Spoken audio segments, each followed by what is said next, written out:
ఇంటి ముందు ముగ్గేద్దామంటే చాక్ పీసులు అయిపోయినాయండి. చాక్ పీసులు తెచ్చుకోవడానికి వెళ్తున్నాను. ఎంతో దూరం ఏం కాదండి, అదిగోండి అక్కడ ఒక ఆంటీ ఊరుస్తుంది చూడండి. ఆ ఆంటీ దగ్గరికి వెళ్తున్నాను.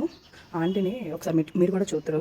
ఇంత వయసు వచ్చినా కూడా తను చాలా కష్టపడుతూ ఉంటారు. మార్నింగే వచ్చేస్తారు. ఇంటి ముందు అదే ఆ షాప్ ముందంతా క్లీన్ చేసుకుంటూ ఉంటారు. అంకుల్కి కూడా వేరే షాప్ ఉంది. అయినా కూడా అంకుల్ సంపాదిస్తే సరిపోయిద్ది.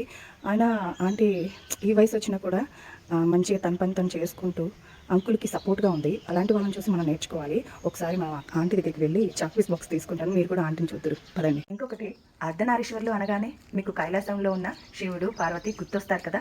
కానీ ఈ భూమి మీద కూడా అర్ధనారీశ్వర్లు ఉంటారండి, వైఫ్ అండ్ హస్బెండ్ రూపంలో. ఎవరో చెప్పనా, ఇలాంటి వాళ్ళని అర్ధనారీశ్వర్లు అనొచ్చు. ఎందుకో తెలుసా?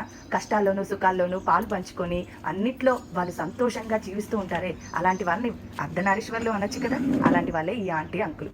అంటే పెరుగు ప్యాకెట్ కూడా ఉందా? మార్నింగ్ ఎన్ని గంటలకు ఇస్తారా? అంటే 5:30కి ఇస్తారా? అంకుల్ కూడా అంకుల్ ఇంకా ఆ షాప్ దగ్గరికి వెళ్ళిపోతారా?